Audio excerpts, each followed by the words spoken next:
Oh, hi. Welcome to another closer look. This is an ongoing series I do on YouTube where I take a look at some of the model kits and Lego sets that I've built. They're often compare and contrast, like this particular video.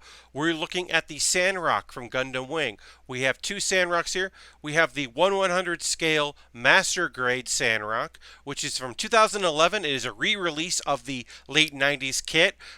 Some upgrades, but it's very true to that era model kit.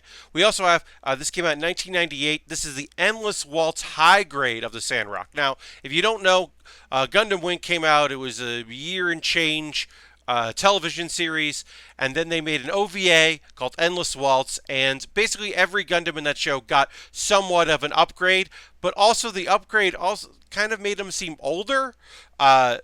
It's still a very good representation of the difference between high grade and master grade because the Sandrock wasn't upgraded too much. It's mostly a color effect.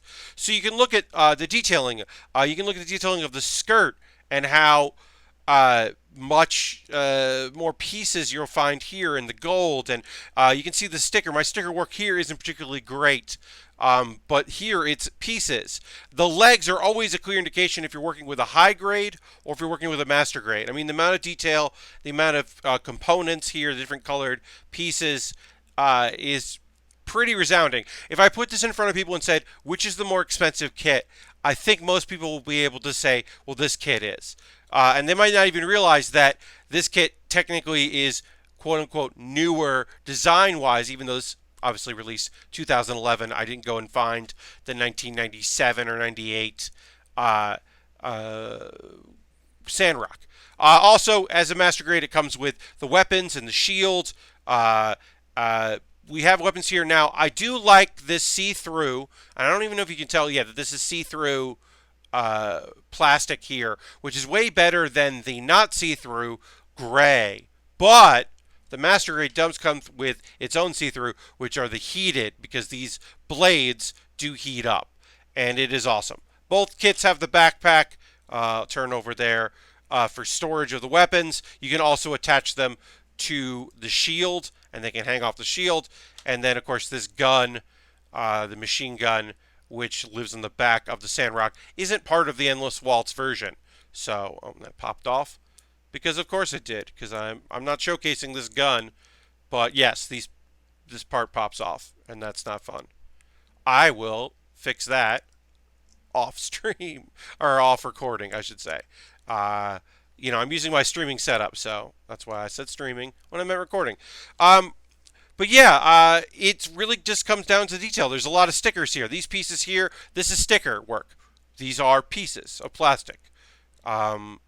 Throughout, you can see that. Now, while I do appreciate the coloring of the Endless Waltz version of the Sandrock, it's very clear that there's just so much more work going into a Master Grade, which is why you're spending $20, $30 more in some instances to get a Master Grade over the high grade version.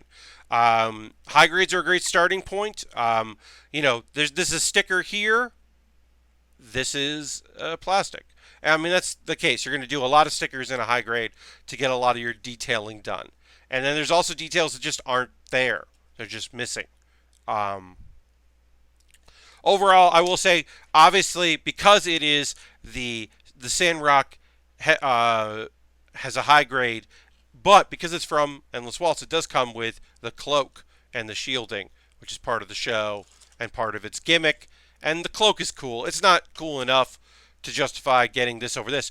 Now, there is a Master Grade of this kit, but it is very expensive because it was a very limited run. So someday I may build the Master Grade of this, but I don't really need to, because if you've watched any of my streams, you know this is my least favorite Gundam in Gundam Wing. It is the bottom. I like every Gundam, including the Epion more, and even though the Master Grade, or the Tall Geese is a mobile suit and not a Gundam, I like the Tall Geese 3 and 2 way better than this. Tall Geese 3 from Endless Waltz arguably maybe has some Gundamium in it. I'm not going to get into that. Anyway, that's a separate thing. But yeah, I wanted to just make this video, show off some of the differences, because people ask about, high grade versus master grade, and this is one of the most clear-cut Obviously, as I said, this is a re-release from 2011, but it's very similar to its previous version from the 90s, um, where it has very little stickers and mostly it's just the pieces. I hope you enjoyed this. I hope this was helpful. Leave a comment if you want to tell me what you'd like my next closer look to be. Looking at some Lego sets, maybe look at some Star Wars Lego sets, or if you want to see, the difference between like an 800-piece kit and a 200-piece kit, or if there's something you want to look at in the world of Gundam that I've looked at. A series, look in the full mechanics kits, look at the skeleton, like take apart a kit and actually look at it. Let me know in the comments what you'd like to see for the next one. Because I do these twice a month, so in about 2 weeks I'll do another one. Thanks for watching. Bye-bye.